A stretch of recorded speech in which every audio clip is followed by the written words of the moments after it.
Hello everyone, welcome to next session of combinational circuits. आज इसमें हम चालू कर रहे हैं एनकोडर्स।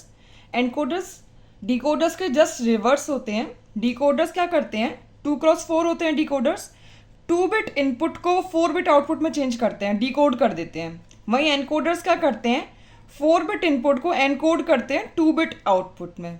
ठीक है, जैसे डिकोडर्स में A1 A0 अगर 00 01 10 11 ये हुआ तो ये क्या होगा, M0 M1 M2 M3। तो M0 M1 M2 M3 क्या क्या होंगे, इसमें ये 1 हो जाएगा, इसमें ये 1 हो जाएगा, इसमें ये वाला 1 हो जाएगा और इसमें ये वाला 1 हो जाएगा। यही तो होता है। एनकोडर्स में क्या होगा,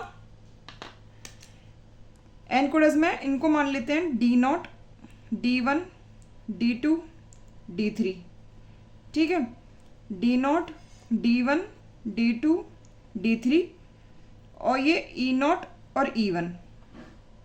ठीक है, E1 और E0 ये उल्टा लिख गया है, ऊपर E1 आएगा। ठीक है, तो अगर यहाँ पे 1 होगा और ये 0 0 0 होंगे तो इस इनपुट को क्या एनकोड कर देगा, 0 0 आउटपुट देगा।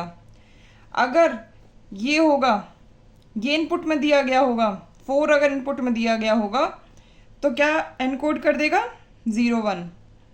अगर इनपुट में ये दिया गया होगा तो क्या एनकोड कर देगा ये, और अगर इनपुट में ये दिया गया होगा 1 तो क्या एनकोड कर देगा ये।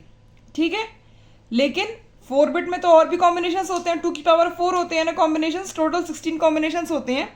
यहाँ पे खाली 4 यूज हुए, बाकी का क्या हुआ, all other remaining output combinations are not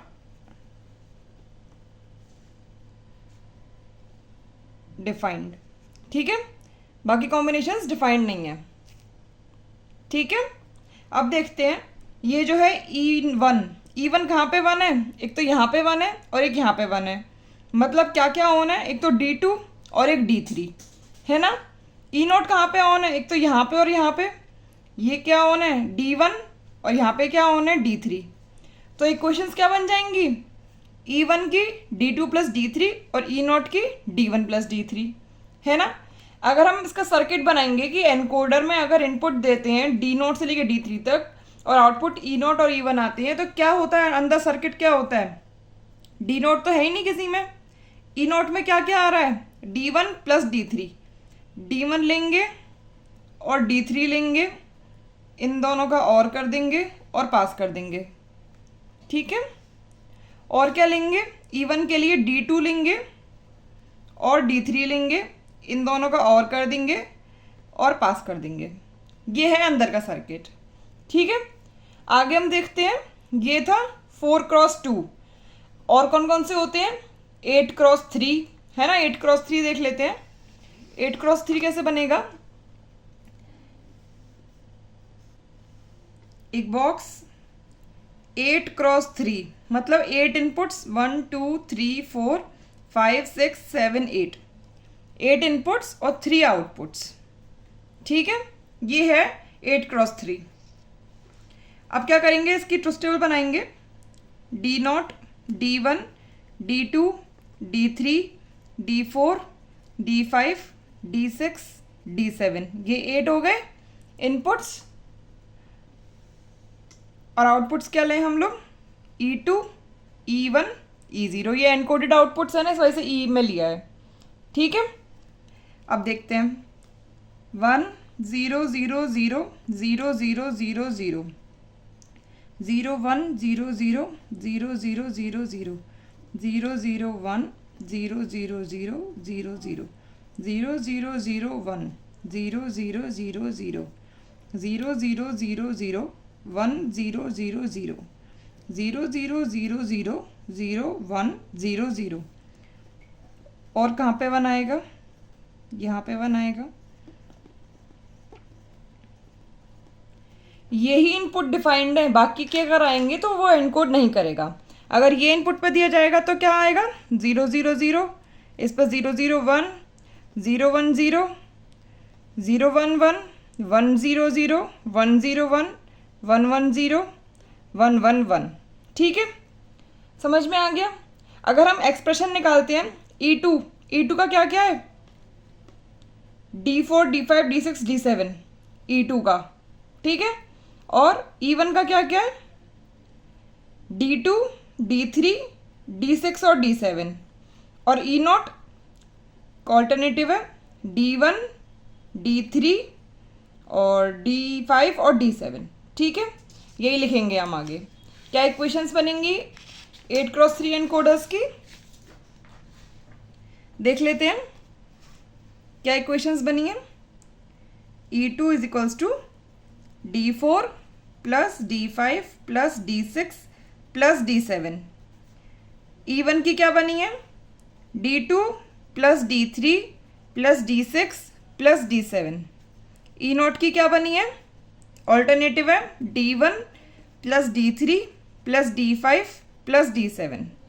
ठीक है, वैसे ही होगा, बॉक्स होगा ये वाला, उसमें अंदर सर्किट कैसा होगा, 4 को लिया जाएगा और कर दिया जाएगा, फिर 4 को लिया जाएगा फिर और कर दिया जाएगा। इस तरह E2 E1 E0 आ जाएंगे, E2 E1 और E0 इस तरह आ जाएंगे। अंदर का सर्किट ऐसा होगा। ठीक है, एक और तरह का एनकोडर होता है, उसको कहते हैं प्रायोरिटी एनकोडर। उसमें क्या होता है, priority is defined such that D3 की प्रायोरिटी सबसे ज़्यादा है, उसके बाद D2 की है, उसके बाद D1 की है, फिर D0 की है। मतलब अगर D3 1 हो गया, अगर हमारा D3 1 हो गया तो हमें कोई फ़र्क नहीं पड़ता कि इनमें से कोई भी 1 है या कोई भी 0 है, हमारा जो आउटपुट होगा वो 1 होगा एनकोडेड। ठीक है, अगर यहाँ पे 1 है और यहाँ पे 0 0 1 आए या 0 1 0 आए, कुछ भी आउटपुट हमारा 1 ही रहेगा। ठीक है, अगर D3 0 है, कंडीशन है कि D3 0 रहे और D2 1 है, तो हमें D1 और D0 पर ध्यान देने की ज़रूरत नहीं, क्योंकि प्रायोरिटी D2 की ज़्यादा है। तो हम D2 अगर 1 हो गया ना तो हम नीचे वालों को नहीं देखेंगे।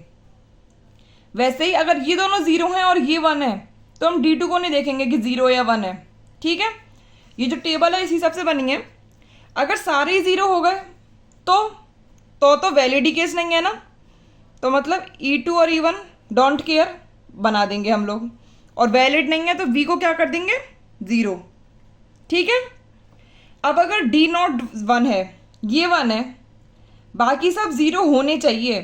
ठीक है, अगर इसमें से कोई और 1 हो जाता तो उसकी प्रायोरिटी ज़्यादा हो जाती है ना। सबसे पहला केस हमने लिया है कि D0 1 है, बाकी सब 0 हैं, तो क्या बनेगा एनकोडेड, 0 0, और ये वैलिड है एनकोडर के लिए, ये इनपुट वैलिड है प्रायोरिटी एनकोडर के लिए, है ना। अगर D1 1 ले लिया और कंडीशन ये है कि ये दोनों 0 होने ही चाहिए, तो ये दोनों 0 कर दिए, और D0 को हम 0 भी लिख सकते हैं 1 भी लिख सकते हैं, D0 को 0 भी लिख सकते हैं और 1 भी लिख सकते हैं, है ना। तो इन दोनों पे क्या होगा, किसकी प्रायोरिटी देखेंगे, यहाँ से प्रायोरिटी हाईएस्ट होती है। ये तो 0 है, इसका चलेगा नहीं, ये भी 0 इसका चलेगा नहीं, पर ये 1 होगा ये दोनों में, इस पर हमें फ़र्क नहीं पड़ता ये 0 हो या 1 हो, क्योंकि ये तो लेस्ट प्रायोरिटी के है ना D1 के सामने। तो ये जब 1 होंगे तो क्या कोड आएगा, 0 1 0 1, और वैलिड है, हाँ वैलिड है ना। अब देखते हैं, कंडीशन है कि D2 1 हो, कब, जब D3 0 हो, है ना। D2 1 करा और D3 को 0 कर दिया, तो प्रायोरिटी किस पे आ गई, D2 पे आ गई। अब हमें फ़र्क नहीं पड़ता कि D1 और D0 क्या होने चाहिए, D1 D0 0 0 भी हो सकते हैं, 0 1 भी हो सकते हैं, 1 0 भी हो सकते हैं, 1 1 भी हो सकते हैं। तो इन सारे इनपुट्स, ये सारे इनपुट्स होंगे, उस पर क्या आएगा, एनकोडेड आउटपुट आएगा 1 0। ठीक है, सब पे 1 0 आएगा। क्यों, क्योंकि प्रायोरिटी एनकोडर है, और हमने देखा प्रायोरिटी किसको दी जाती है, D2 को दी जाती है। D2 अगर 1 हो गया, गिवन कि D3 0 है, तो एनकोडेड आउटपुट यही आएगा, वैलिड है। सबको V को 1 कर दो। ठीक है, आगे देखते हैं। ये देखिए, अब अगर D3 1 हो गया, अगर ये D3 1 हो गया तो हमें फ़र्क नहीं पड़ता ना कि D2 D1 D0 क्या हो, 0 हो या 1 हो। इस वजह से इसके कितने कॉम्बिनेशंस बन जाएंगे, 8। तो D2 D1 और D0 क्या क्या हो सकते हैं, 0 0 0 0 0 1 0 1 0 0 1 1 100 101 और 4 हो गए, 110 और 111, 4 5 6 हो गए थे, 7 और 8, ये 8 हो गए टोटल। इन सब पे हमें फ़र्क नहीं पड़ता कि ये क्या हो, ये कुछ ये भी हो सकता है, ये भी हो सकता है, ये भी हो सकता है, लेकिन D3 1 है, इस वजह से क्या इनकोडेड आउटपुट आएगा 1 1। इन सब पे क्या आएगा 1 1 आएगा। ठीक है, यही होता है प्रायोरिटी एनकोडर का काम। ठीक है, और सब वैलिड है। हाँ,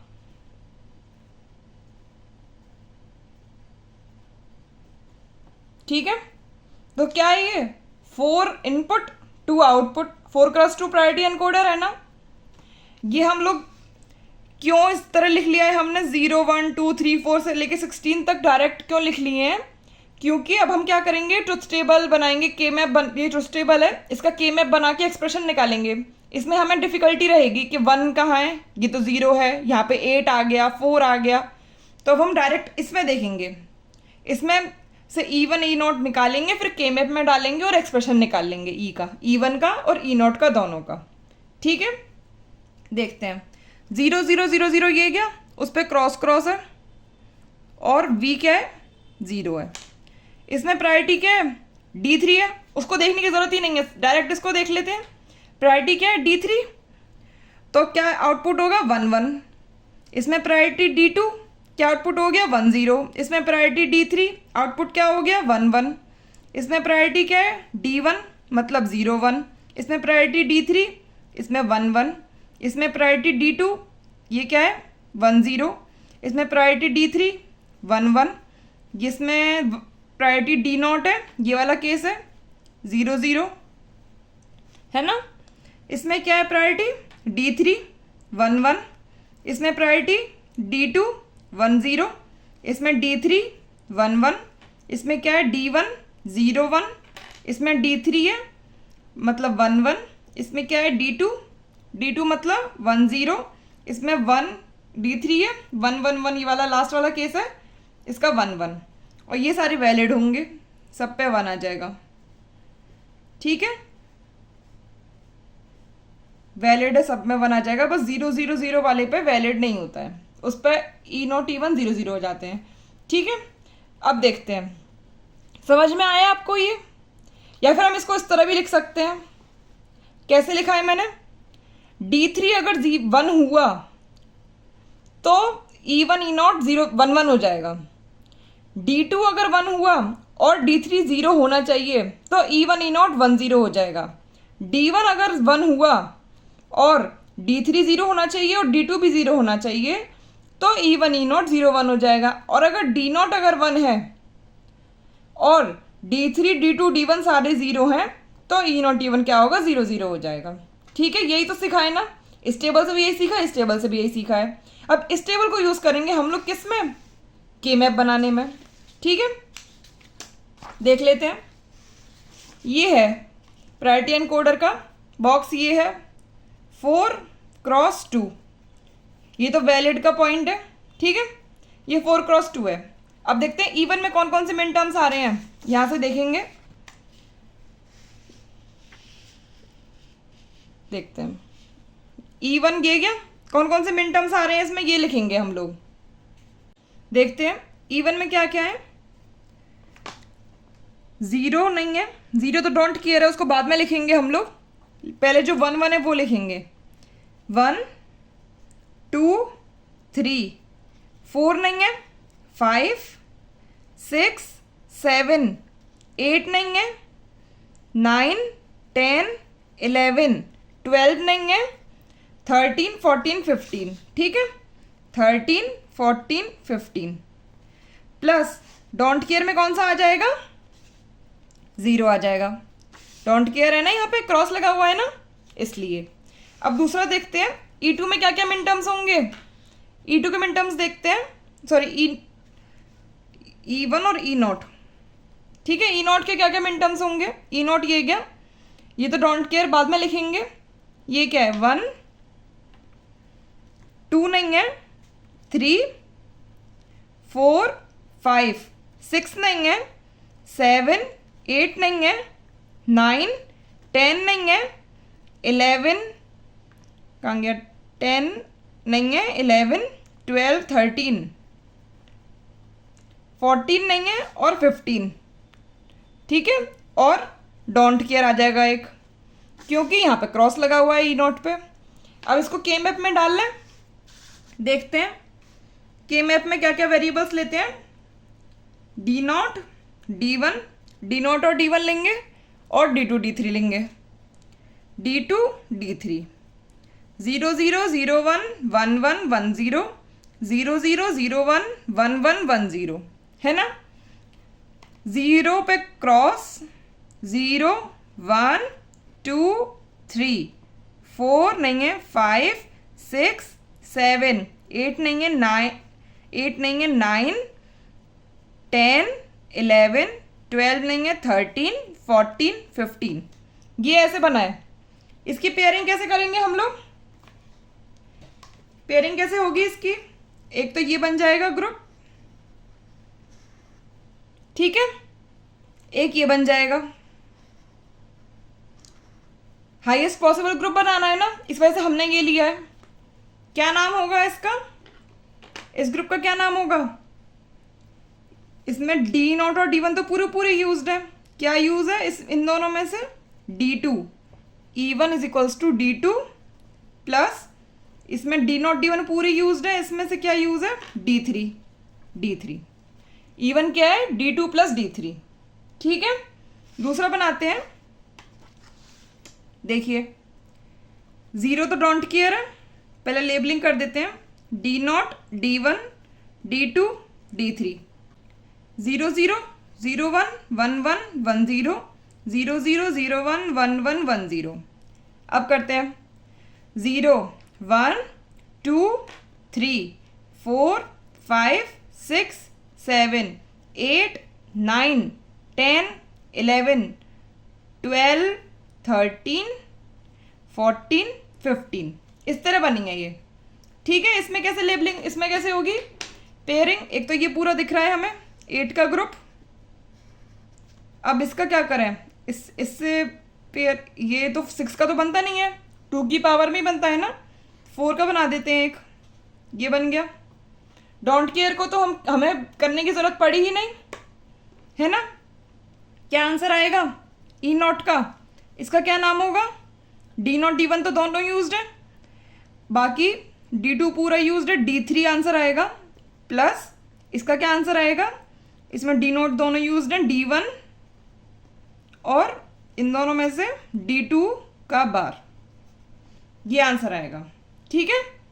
अब बस क्या करना है, जैसे हमने पिछली बार में बनाया था ना, और गेट लगा दिया था, वैसे ही इसमें और लगा देना है, और इसमें पहले ये बनाना है, फिर उसमें D3 का और लगा के बना देना है, ठीक है। उस तरह बन जाएगा, उसको बना नहीं रहे हैं, ईजी है वो तो, है ना। एक्सप्रेशंस आप याद कर लो या फिर आप निकाल लेना, दोनों ही काम आते हैं अब तो हमको, ठीक है। बाकी हम लोग नेक्स्ट क्लास में देखेंगे। इसमें हम लोगों ने एनकोडर ख़त्म किया है, ठीक है। Okay, thank you.